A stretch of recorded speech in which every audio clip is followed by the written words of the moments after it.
오늘은 요한복음 4장에 나오는 사마리아 여인을 중심으로 성경을 읽는 방법에 관해 살펴보겠습니다.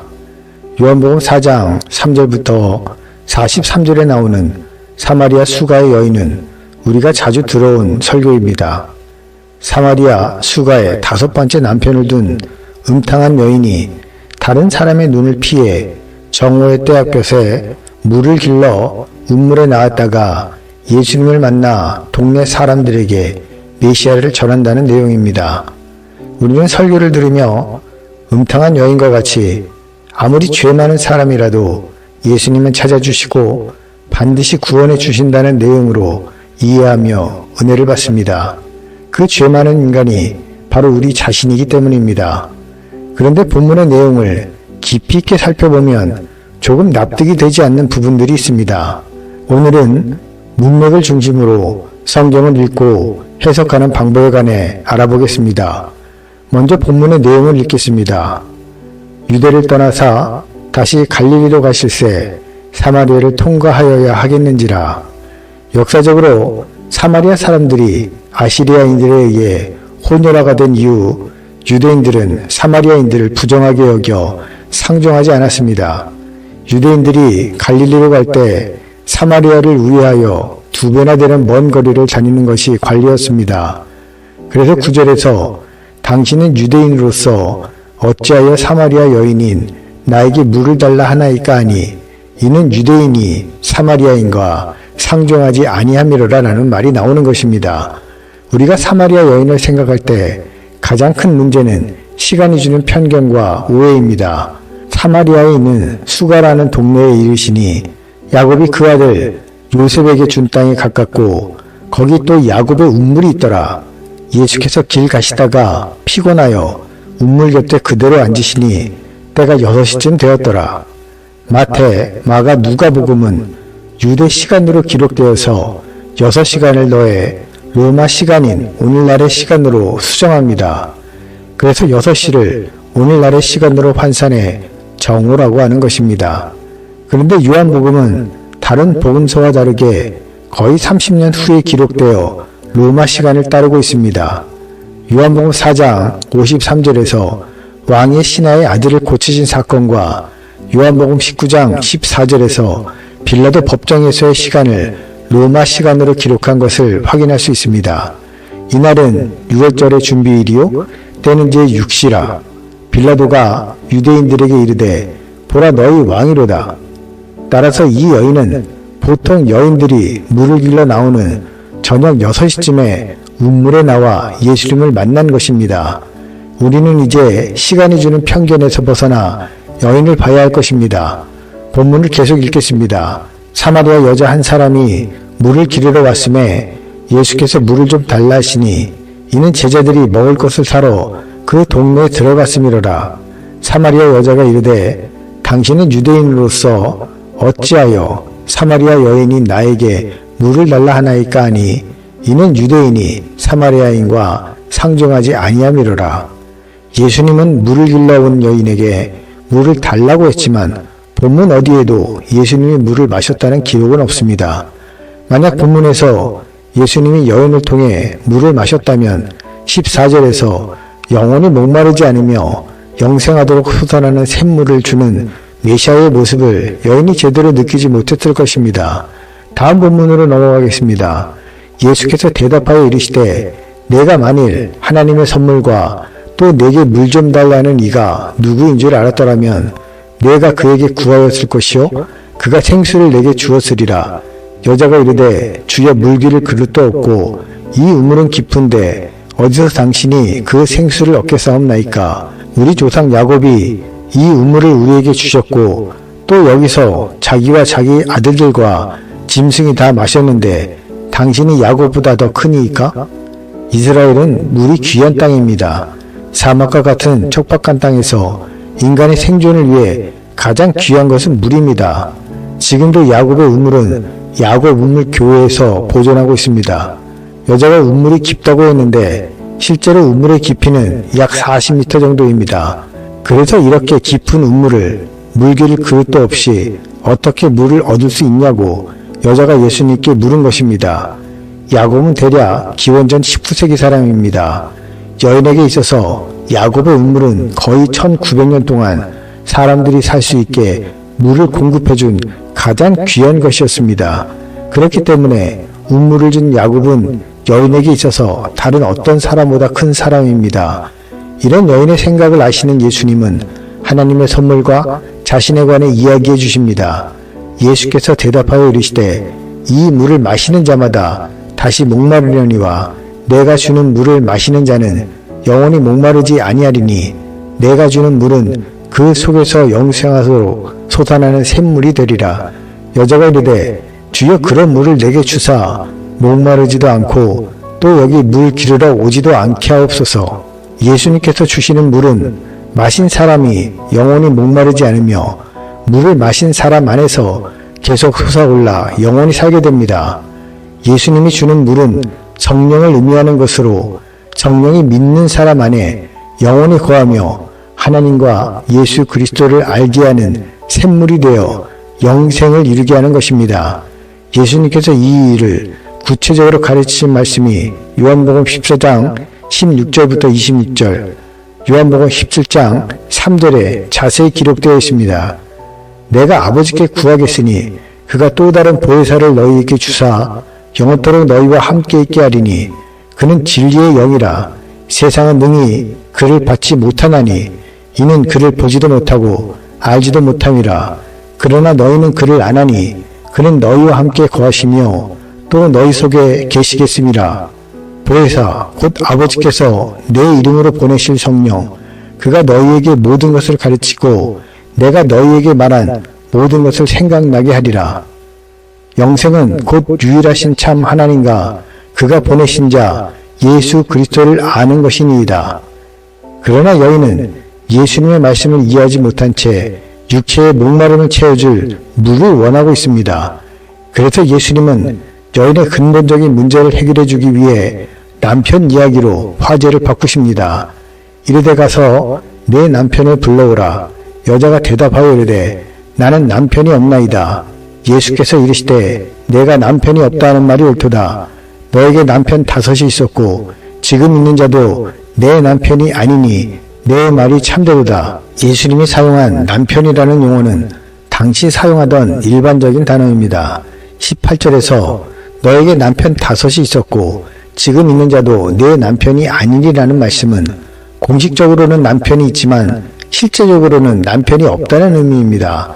남편 5이 있었다는 말은 여자가 불륜을 저질렀던 남자가 아니라 법적으로 남편이라고 할 수 있는 남자 5명이 있었다는 말입니다. 이것은 고엘 제도에 의해 율법적으로 남편이 된 사람을 의미합니다. 여자는 율법과 관습법에 의해 의무적이고 강제적으로 6번째 남편을 두게 된 것으로 볼 수 있습니다. 성경에 처음으로 나타난 고엘 제도는 유다와 다말의 사건입니다. 유다의 첫째 아들 엘이 죽자 유다는 둘째 아들 오난에게 형의 씨를 잇게 하려고 했지만 오난의 악행으로 죽게 됩니다. 유다는 셋째 아들 셀라까지 잃게 될까봐 셀라가 장성했어도 며느리인 다말에게 보내지 않았습니다. 그러자 다말은 창녀로 변장해서 유다와 동침한 후 베레스와 세라를 낳게 됩니다. 베레스를 통해서 훗날 예수님이 오시게 됩니다.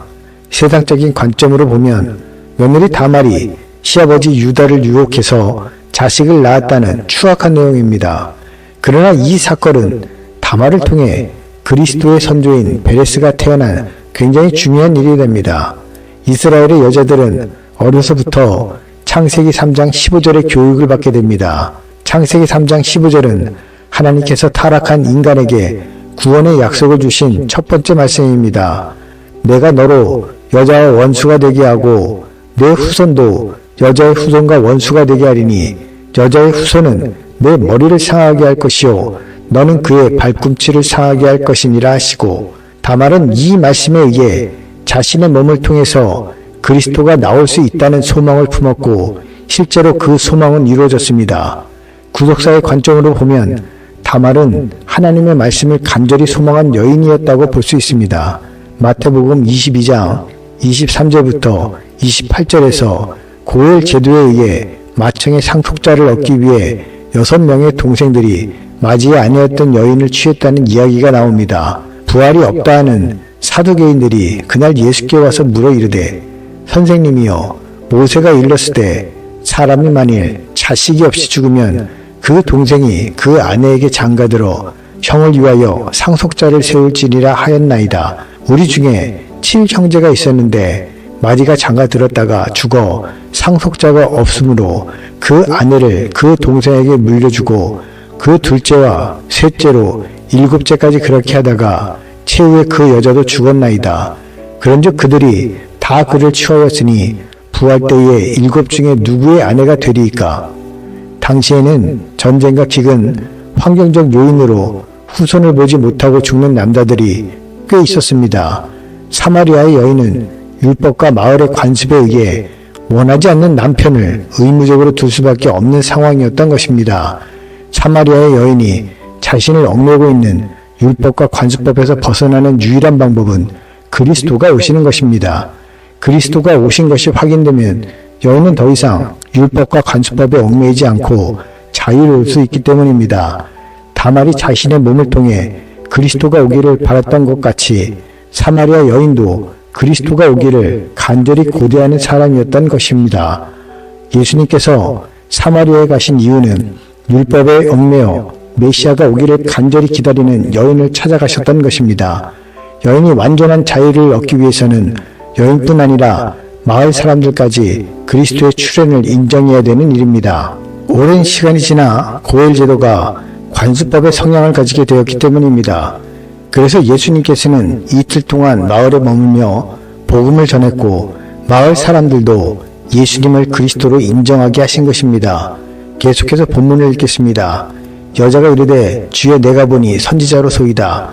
우리 조상들은 이 산에서 예배하였는데 당신들의 말은 예배할 곳이 예루살렘에 있다 하더이다. 예수님과의 대화를 통해 여인은 예수님이 보통 사람이 아니라는 것을 알게 되었습니다. 여기서 쓰인 선지자는 예언자라는 의미입니다. 자신의 처지를 정확하게 알고 있는 예수님을 선지자 곧 예언자로 알고 평소 자신이 궁금한 것을 예수님께 물어봅니다.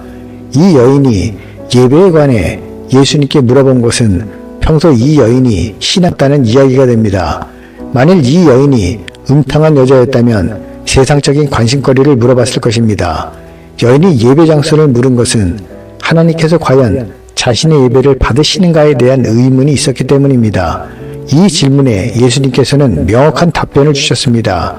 예수께서 이르시되 여자여 내 말을 믿으라.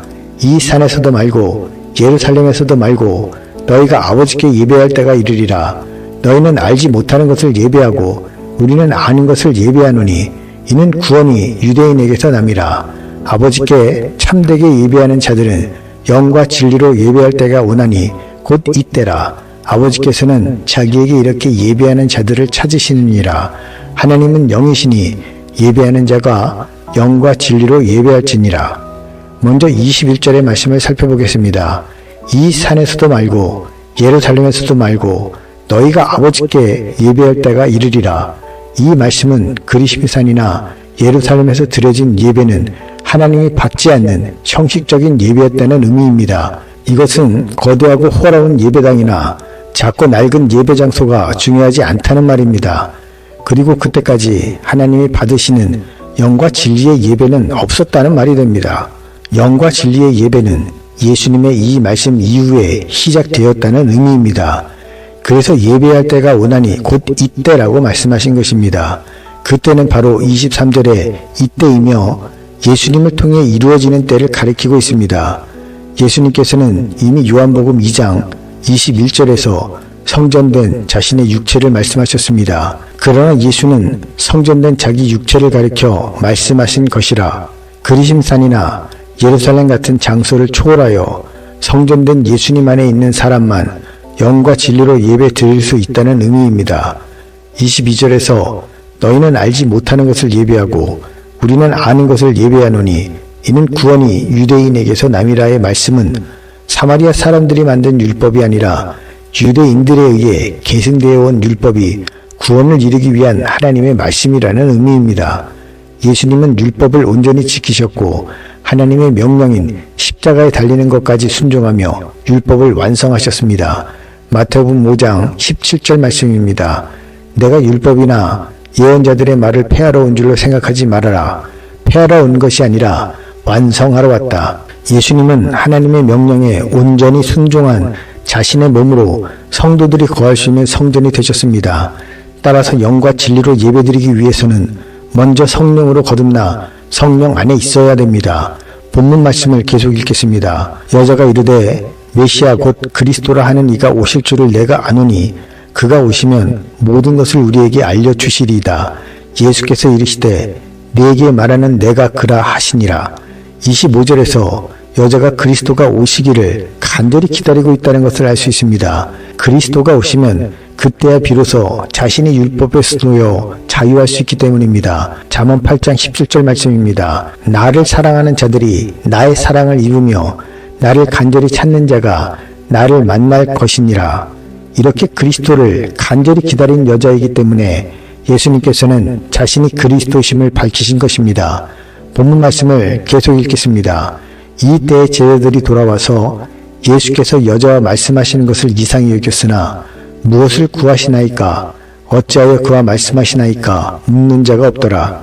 여자가 물동이를 버려두고 동네로 들어가서 사람들에게 이르되 내가 행한 모든 일을 내게 말한 사람을 와서 보라. 이는 그리스도가 아니냐 하니 그들이 동네에서 나와 예수께로 오더라. 여자는 예수님이 자신의 지난 과거를 모두 알고 있으며 자기를 그리스도라고 밝히신 말씀에 물동이를 버려두고 동네에 들어가 그리스도의 출현을 알렸습니다. 만일 여자가 동네에서 손가락질 받던 음탕한 여인이라면 동네 사람들이 여자의 말을 무시했을 것입니다. 동네 사람들이 마을 막 우물가에 있는 예수님을 만나러 온 것을 볼 때 여자가 동네에서 신뢰받던 사람으로 짐작할 수 있습니다. 사마리아 여인은 교회 역사상 굉장히 중요한 인물입니다. 율법과 은혜 시대를 연결하고 있고 예수 그리스도를 사마리아에 전파한 첫 번째 전도자이기 때문입니다. 계속해서 본문을 읽겠습니다. 그 사이에 제자들이 청하여 이르되 랍비여 잡수소서. 이르시되 내게는 너희가 알지 못하는 먹을 양식이 있느니라. 제자들이 서로 말하되 누가 잡수실 것을 갖다 드리는가 하니 예수께서 이르시되 나의 양식은 나를 보내신 이의 뜻을 행하며 그의 일을 온전히 이루는 이것이니라. 예루살렘에서 사마리아까지의 거리는 대략 67km입니다. 성인이 빠른 걸음으로 걸으면 약 14시간 이상 걸립니다. 새벽 3, 4시에 예루살렘 근처에서 출발해야 오후 6시쯤 사마리아에 도착할 수 있습니다. 예수님과 제자들은 장시간 여정에 상당히 지쳐 있었을 것입니다. 그러나 율법에서 벗어나 자유케 된 여인을 보신 예수님은 배고픔을 잊을 만큼 기쁘셨습니다. 그리고 말씀하셨습니다. 나의 양식은 나를 보내신 이의 뜻을 행하며 그의 일을 온전히 이루는 이것이니라. 이 땅을 살아가는 모든 하나님의 자녀들에게는 예수님과 동일한 양식이 있습니다. 그 양식은 하나님의 뜻을 행하며 하나님의 일을 온전히 이루는 것입니다. 하나님의 뜻과 하나님의 일은 예수님이 지상에 계실 때 하셨던 일들입니다. 복음을 전파하고 하나님의 말씀을 가르치고 병든 사람을 치유하는 일입니다. 예수님은 자신이 하셨던 이 일들을 교회에 맡기고 승천하셨습니다. 예수님께서는 지금도 교회를 통해 이 일들을 하기 원하십니다. 예수님께서 교회를 세우신 목적이며 이유이기 때문입니다. 다음 본문으로 넘어가겠습니다. 너희는 넉 달이 지나야 추수할 때가 이르겠다 하지 아니하느냐? 그러나 나는 너희에게 이르노니 너희 눈을 들어 밭을 보라. 희어져 추수하게 되었도다. 거두는 자가 이미 삭도받고 영생에 이르는 열매를 모으나니 이는 뿌리는 자와 거두는 자가 함께 즐거워하게 하려 함이라. 그런즉 한 사람이 심고 다른 사람이 거둔다 하는 말이 옳도다. 내가 너희로 노력하지 아니한 것을 거두러 보내었노니 다른 사람들은 노력하였고 너희는 그들이 노력한 것에 참여하였느니라. 계절상 추수 시기는 넉 달이 지나야 되지만 예수님이 말씀하신 추수는 영혼의 추수를 의미하며 사마리아 사람들과 앞으로 구원받을 모든 사람들을 두고 하신 말씀입니다. 거두는 사람은 복음을 전하는 사람들로서 본문에서는 예수님, 여인, 제자들을 의미하고 있습니다. 거두는 사람이 삭슬을 받았다는 말씀은 거두는 사람은 이미 구원을 보상으로 받은 사람들입니다. 거두는 사람은 구원의 확신이 있기 때문에 복음을 전할 수 있는 것입니다. 하나님이 가장 기뻐하시는 일은 영혼을 구원하는 일입니다. 성령의 사람이 복음을 전해서 불신자가 예수 그리스도를 영접할 때 성령이 기뻐하시는 기쁨에 동참할 수 있습니다. 그 기쁨은 누려본 사람만 알 수 있는 기쁨입니다. 예수님이 복음을 전했던 사마리아 사람들에게 훗날 빌립이 다시 복음을 전하고 세례를 주게 됩니다. 그리고 베드로와 요한이 성령 받기를 기도하고 사마리아 사람들이 성령을 받게 됩니다. 하나님께서 구약의 선지자들을 통해 초대교회 순교자들을 통해 그리고 지금도 교회를 통해 복음을 심고 계십니다. 언젠가 하나님이 추수하실 때가 될 때 반드시 열매를 곳간안에 거두실 것입니다. 본문의 마지막 부분을 읽겠습니다.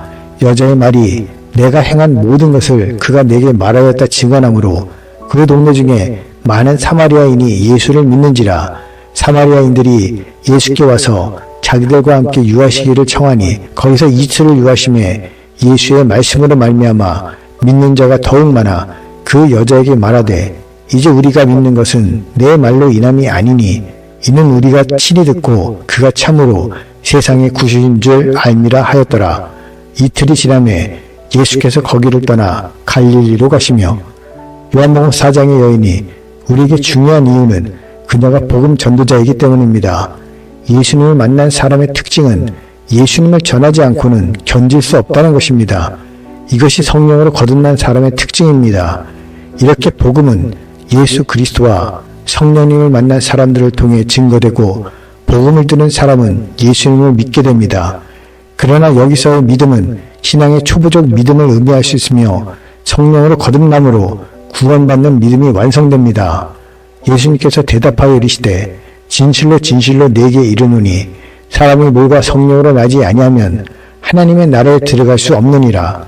사마리아인들은 여인을 통해 예수님께 올 수 있었고 예수님의 말씀을 통해 그분이 그리스도이심을 확인하게 되었습니다. 사마리아 여인이 기록된 본문은 교회의 존재의 목적과 교회 성장 과정에 담겨있는 굉장히 중요한 말씀입니다. 우리가 살고 있는 세상은 환난과 고통이 끊이지 않는 것입니다. 그래서 하나님께서는 재림, 심판, 세상의 마지막을 준비해 두신 것입니다. 혹시 지금 알 수 없는 환난과 고통으로 고난당하고 계신 분이 있으신가요? 예수 그리스도를 만나시고 그분을 구주로 영접하시기 바랍니다. 그분 안에 참 평안과 해결의 방법이 있습니다. 성도가 환난과 고통을 당하는 시간은 육체 안에 있을 때입니다. 성도가 육체를 벗어나는 순간 더 이상 환난과 고통을 경험할 수 없는 안식으로 들어가게 됩니다. 하나님께서 성도에게 어려운 시간도 허락하신 것은 예수 그리스도를 알게 하기 위함입니다. 하나님께서는 묵묵히 성도의 환난과 고통 중에 함께하고 계십니다. 혹시 이 시간 병환 중에 계신 분이 계십니까? 예수 그리스도를 통해 병에서 놓여 치유되기를 소원합니다. 혹시 이 시간 경제적 어려움에 계신 분이 계십니까? 가난한 자를 부유케 하시는 하나님의 능력이 함께 하시길 소원합니다. 혹시 이 시간 남에게 말 못할 사정으로 혼자 울고 계신 분이 있으십니까? 예수 그리스도께서 그 눈물을 닦아주시고 자유케 하시길 소원합니다. 예수님께서 사마리아 여인의 고난을 해결하셨던 것 같이 하나님께서는 택하신 백성의 신임을 외면하지 않으시고 함께 하십니다. 훗날 영원한 나라에서 우리는 환난 중에 함께 하시고 고통 중에 보호하셨던 예수님과의 추억을 이야기하게 될 것입니다. 그때 저에게도 하나님께 함께 하셨던 아름다운 이야기를 들려주시기 바랍니다. 그날이 하루속히 오길 간절히 소망합니다.